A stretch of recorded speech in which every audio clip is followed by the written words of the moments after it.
Episode की starting पर हमें रॉय का घर दिखाया जाता है। फिर हम यहाँ पर देखते हैं दुआ साक्षी आती है तो रॉय से पूछता है तुम्हारा दिन कैसा गया। फिर हम देखते हैं रॉय से पूछता है कि तुमने वो सब तो किया ना जो कि मैंने तुम्हें कहा था, और किसी लड़कों से ज़्यादा बातें तो नहीं की ना, तुम मेरे साथ ओबीडियंट तो रही हो ना। जिस पे दूध साक्षी कहते हैं कि उसने ऐसा कुछ भी नहीं किया जो कि उनके प्रॉमिस के रूल्स को वायोलेट करता हो। फिर अब हम देखते हैं हमारा रॉय दुशाक्षिन को कहता है कि तुम यहाँ पर आओ। फिर जब दुशाक्षिन के पास जाती है तो दुशाक्षिन को खींच के अपनी गोद पर बैठा देता है। फिर रॉय कहता है दुशाक्षिन को कि तुम्हारा जो एटीट्यूड है तुम्हारे मास्टर के प्रति ऐसा है, तो अपने मन में हमारी दुशाक्षिन कहती है कि ये मेरा मास्टर कैसे है। फिर अब हम देखते हैं हमारा रॉय कहता है दो सेक्शन को तुम ये सब एक्सेप्ट नहीं करना चाहती ना, परंतु अब तुम कर भी क्या सकती हो क्योंकि अब तुम मेरी पर्सनल यानी कि मेरी प्राइवेट ऑब्जेक्ट हो चुकी हो। फिर रॉय कहता है कि क्योंकि तुम अब मेरी प्राइवेट ऑब्जेक्ट हो इसी के लिए मैं तुम्हारे साथ जो चाहूँ वो कर सकता हूँ। फिर अब हमारा सीन शिफ्ट होता है। अब हम यहाँ देखते हैं रॉय हमारे दूसरे एक्शन के साथ चांद भरी रात में नाच रहा होता है।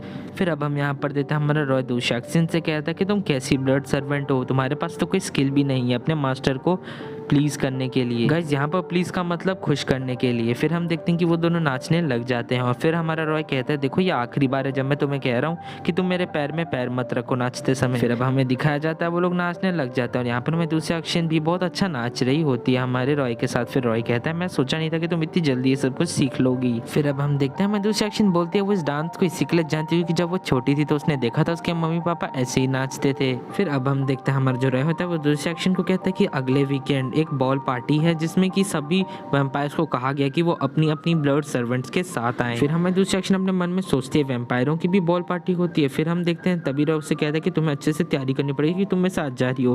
फिर दूसरा सेक्शन सोचने लग जाती है वहाँ पर कितने खराबने डरावने वैम्पायर होंगे। फिर अब हम देखते हैं दूसरा सेक्शन ये सब सोचने के बाद बहुत ही अजीब महसूस कर रही तो हमारा रॉय पूछता है कि तुम्हें हो क्या गया है। फिर हम देखते हैं मैं दूसरा सेक्शन बोलते हैं कि उसे बिल्कुल भी अच्छा नहीं लग रहा, इसी के लिए वो यहाँ से जा रही है। फिर हम देखते हैं कि वहाँ से चली जाती है और उसे बस देखता रह जाता है। फिर अब हम देखते हैं रॉय के पीछे उसका दोस्त जिन आ जाता है जो कि कहता है अरे ये देखो ये फिर भाग गई। फिर हमारा जिन रॉय को बोलता है मुझे अच्छे से याद है कि आज तक जितनी भी वैम्पायर बॉल पार्टी हुई तुम उसमें अकेले ही गए हो, तो फिर इस बार उससे तुम्हें क्यों लेके जाना है। अब हम देखते हैं हमारा जो रॉय होता है वो जिन को बोलता है कि वो दूसरे सेक्शन को अपने साथ इसी के लिए लेके जाना चाहता है क्योंकि दूसरा सेक्शन को ये समझाना चाहता है कि इस वैम्पायरों से भरी हुई दुनिया में उसके लिए सिर्फ एक ही इंसान है जो कि उसे प्रोटेक्ट कर सकता है और वो सिर्फ और सिर्फ हमारा रॉय ही है। फिर हमारा जिन हमारे रॉय को कहता है कि तुम तो सच में दूसरा सेक्शन के लिए काफी ज्यादा पॉजिटिव हो। हमारा जिन रॉय को कहता है कि वो साफ साफ देख सकता है कि वो सेनाई से कितना ज़्यादा जेलस हो रहा है, जिस पे हमारा रॉय जिन को बोलता है कि वो चुप हो जाए। फिर हम देखते हैं हमारा रॉय वहाँ से जाने लग जाता है तो जिन बोलता है कि तुम जा कहाँ पर रहे हो, तो हमारा रॉय कहता है कि मैं अपनी ब्लड सर्वेंट को खोजने जा रहा हूँ क्योंकि उसमें कोई मैनर नहीं हो, पता नहीं कहाँ चले जाए।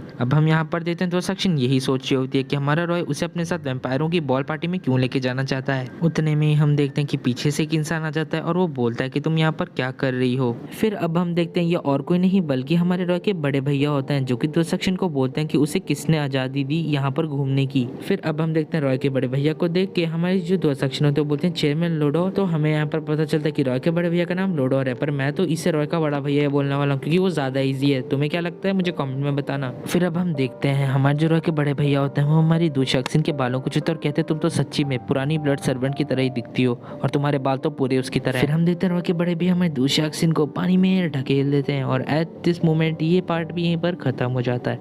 आई होप आपको पार्ट पसंद आएगा। पार्ट पसंद आया तो प्लीज़ मुझे कमेंट करना कोई से भी हार्ट, एंड मैं आपसे मिलता हूँ नेक्स्ट एपिसोड में। तब तक के लिए बाय।